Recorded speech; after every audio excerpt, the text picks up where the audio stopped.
You waited for this day all week. No meetings, no obligations, just you and a completely free Saturday, and somehow, by midday, you feel worse than you did on Monday. You've scrolled for 2 hours without finding anything worth watching. You started 3 things and finished none of them. You thought about going out, then didn't. And now there's this quiet guilt sitting on your chest, like you're wasting the one thing you actually wanted.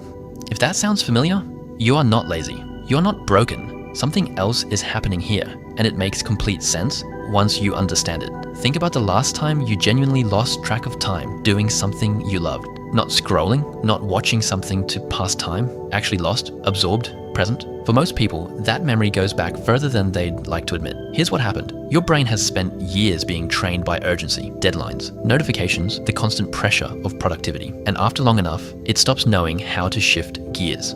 Psychologists call this cognitive load spillover. The mental weight of your responsibilities doesn't clock out when you do. It follows you into the weekend, into the couch, into the free time you thought would fix everything. So when you finally sit down to rest, your brain is still running, still waiting for the next task, still scanning for something to optimize. Rest starts to feel like failure. Enjoyment starts to feel like procrastination. And free time, the thing you fought for all week, becomes the thing that makes you feel the worst. I want to tell you something I don't think gets said enough. There was a period in my life where I genuinely could not sit still. Not because I had too much to do, but because doing nothing had started to feel dangerous. Like if I stopped moving, something would catch up with me.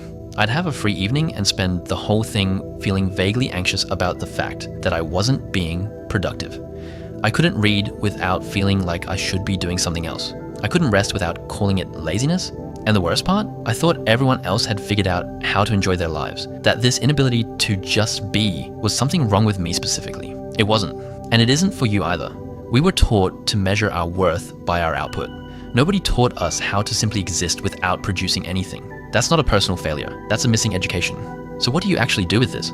The first thing, and this is important, stop trying to optimize your rest. The moment you turn your free time into a self-improvement project, you've missed the point entirely. Rest is not a reward for productivity. It is not a tool to make you more productive. It is something you are allowed to do simply because you are a human being who gets tired. The second thing, relearn what you actually enjoy. Not what you think you should enjoy, not what looks good, what genuinely pulls you in. Because here's the truth, when you've spent years performing busyness, you lose track of what you actually like. You have to rediscover it slowly, quietly, without an audience. Start small, 1 hour, no phone, no agenda, just one thing you used to love before life got loud. Drawing, walking, cooking something for no reason, reading something nobody assigned you. Whatever it is, do it badly, do it slowly, and do it just for you. You are not bad at resting. You were just never taught how. And the fact that you even notice this, that something feels off about how you spend your time, means you're already paying the right kind of attention. That awareness